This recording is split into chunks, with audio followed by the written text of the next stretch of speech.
Hi, my name is Morgan Solden, and this is Building Professional Capacity Through Personal Introductions. So to start off, my name, like I said, is Morgan Solden. I was born in Salina, Kansas, and in my free time, I love to ride my electric bicycle with my family, and I also love to watch Kansas City Royals. Go Royals! They're not doing well this season, but go Royals! And I went to opening day with my dad this year, and I've been to several games this season. Okay, so my educational background. I got my high school diploma from USD 305 in Salina, Kansas. I have my bachelor's in general studies with an emphasis in education from Fort Hays State. I then, after I graduated with that degree, I came back to USD 305 and started teaching through the teaching residency program through Fort Hays. And then in 2018, I earned my bachelor's of elementary education from Fort Hays. And then I have been a kindergarten teacher at Sunset Elementary School. This upcoming school year will be my 4th year. So a little bit about me and a little bit about my school. I work at Sunset Elementary School in Salina, Kansas. This is my 4th year teaching kindergarten, or this will be my 4th year teaching kindergarten. Every year I have around 20 to 22 students in my classroom. Sunset is a Title I school. We have a very student population that has a high poverty rate and a very high free and reduced lunch. And there are about 30 teachers in our school building. Okay, so we were asked to read 5 articles and kind of talk about them. Okay, so the first article I read was Position Statement, Teacher Supervision and Evaluation. This article was all about evaluation systems in the United States and how they're not on an equal playing field. And so we must have, according to the National Association of Secondary School Principals, is that we must have a uniform system all across the country in place for teacher supervision and evaluation. Teacher evaluations allow for both teachers and students to perform at higher levels. When you get an evaluation back, and this has happened to me, it's given me points to improve upon, and it makes me a better educator, or makes us a better educator. And it also helps students be better, because when I'm a better educator, my students do better. And currently, evaluation systems vary across the United States.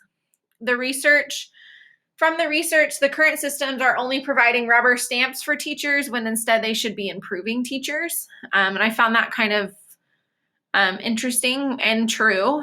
I think that sometimes evaluations, depending upon the district you're in, are just a rubber stamp and saying, cool, you're good, go on, and don't really give you much improvement.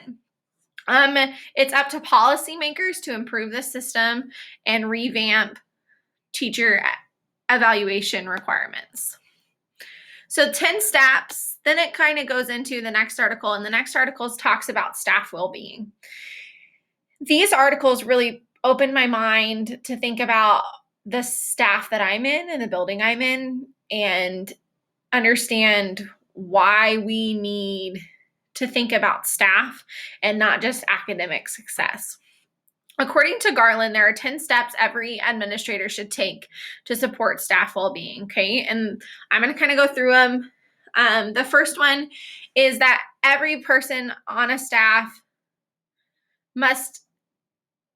there should be one person on a staff that coordinates staff mental health. And in our building, that's our social coordinator. And she's there to help students with social emotional issues, but then she also helps staff with social emotional issues. Second, there must be a mental health policy. Staff should be aware of said policy. There should be a policy that states, just gives information about social emotional health and so staff well-being. Third, there should be openness about mental health. You should be able to talk about your mental health at your building and not be judged for talking about it.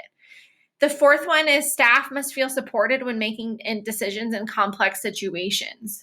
as an administrator, it is your job to help your staff make a decision, but then also support your staff. And I've been on the other end where you haven't been supported, and that's been really rough. So it's important for your staff's well-being that you support the decision that they made publicly and privately.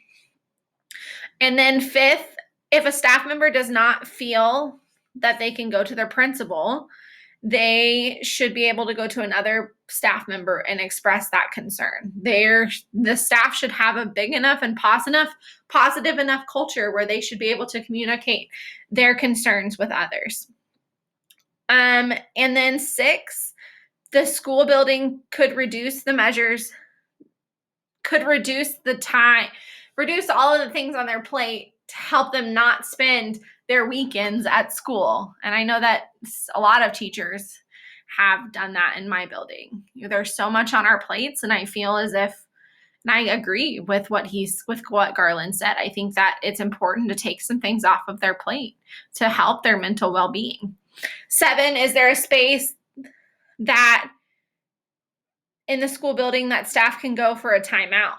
There should be a space, a welcome space that I'm taking a break. We're not talking about school in this place. I'm taking a timeout. 8 is that there should be opportunities to build relationships with colleagues outside of the school building. You should be able to do art and craft mixers. You should be able to paint pottery with your staff. Have fun activities that are outside of the school building to get you talking with and building relationships with staff members.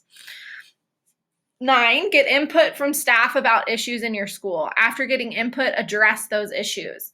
If there's an issue, get input from it from all staff members and then address the issue at a meeting. That way the issue isn't lingering over heads. And then number 10, mental well-being must be a priority for all stakeholders in the educational system.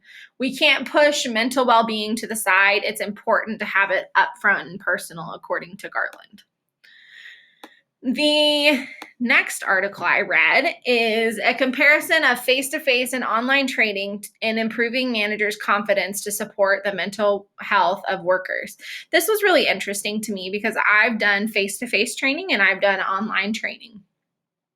And it was really cool to read the research that was provided and understand that it depends on your staff and it depends on what you do with that training of how effective it is. So this training should provide coping mechanisms and help with mental health issues. It should be face-to-face. They said that face-to-face and online training are both effective.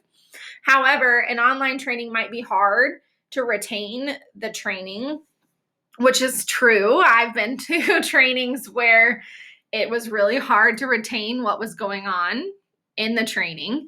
And on in person doesn't have that retention issues because you were there focused and engaged in the training. Okay. The next article was focus on teacher well-being to improve retention in schools. So there's a crisis in retraining teachers, and we all know that that is a crisis, especially in those Title I buildings or those really hard buildings with poverty or just different backgrounds, social backgrounds. There are steps that teachers can take, according to Go Hill, to retain teachers. The first one is that districts could really reduce the teacher workload. Second is the district can improve school culture. Third is that the school district can be aware of the challenges teachers face when making decisions and not just, oh, well, that decision's what's best, but they don't really take into account everything else that's on the plate and they just keep adding and adding and adding. And then in order to be effective, you must keep your practices in line and look out for the well-being of your staff and students, according to Go Hill. So strategies for developing a collaborative and professional culture. So the first one is improvement. It's important to have a professional developing listening sessions, and my district just completed this. It's important to have listening sessions of what's going well and what's not going well. During these listening sessions, staff should be able to share ideas that they have as well as what they need to improve on as a building. Retention. Staff should be given competitive pay. If your staff isn't paid well, then they probably won't want to stay around. Opportunities to be involved in school activities. The more buy-in you get with your school, the more you feel tied to it. And that's true. And opportunities to grow. Your district should be able to provide you opportunities such as this master's program. They should provide you after you complete your master's. They should be able to provide you opportunities to use your master's or to grow in the system. Okay. Learning. Professional development should be things that staff needs. Professional development should be decided upon and feedback be given by teachers. It shouldn't just be decided upon by a leadership. It should be decided upon what do we need as an entire building staff to improve.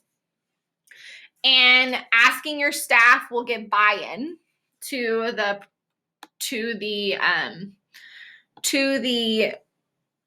professional development and well-being. I think that every staff should have a well-being advocate. I think this person provides staff with a person to talk to and provide support. It also provides staff with someone to listen. It's important, especially when you have a really, really tough situation, having someone to listen to you. So my standard correlation, there's the standard. And it is important to provide staff with a culture that thrives on promoting positive relationships with peers and students. A school culture should be one that lifts each other up. A school building should be one where teachers enjoy coming to work and students will benefit from that joy. The resources provided in this module helped me understand how crucial a professional culture is. Without a positive environment, staff and students will all struggle. This module resources help me understand how important it is that staff feels included with school improvement. Without this inclusion, staff will not get buy-in and the improvement won't be successful. The resources help me understand that keeping teachers has several factors. It's important that your teachers have value, feel like they have quality pay and opportunities to be involved, whether professionally or in the building. During this module, it really helped me reflect upon my district's professional learning and decide, are we doing a good job or are we not doing a good job? And as an administrator, it's important to provide your staff with the learning opportunities to help them grow as an educator. Providing learning opportunities allows for success of students and staff. Your staff must feel cared for and feel like they have a relationship with their peers. Without relationships and well-being, your staff will not want to stay at your school, which is the goal when hiring someone. So my relevancy. This assignment really helped me get a clear understanding of how important staff culture is. My building does not have a very strong staff culture. It is not a very positive environment, which is very sad to say. It's kind of a revolving door of teachers. This year alone, we had 7 teachers leave. And I think that had to do with a positive culture. And I think it starts at the top. Luckily enough, I guess I shouldn't say luckily enough, but our principal retired this year. So we will get a new principal. And I'm hoping that kind of helps the positive culture in my building. It's important to have a positive school culture because without it, your staff will not want to stay and not be involved. And really don't feel as if they're making a major impact, which they are, but it doesn't feel like that because you're constantly being in a negative situation.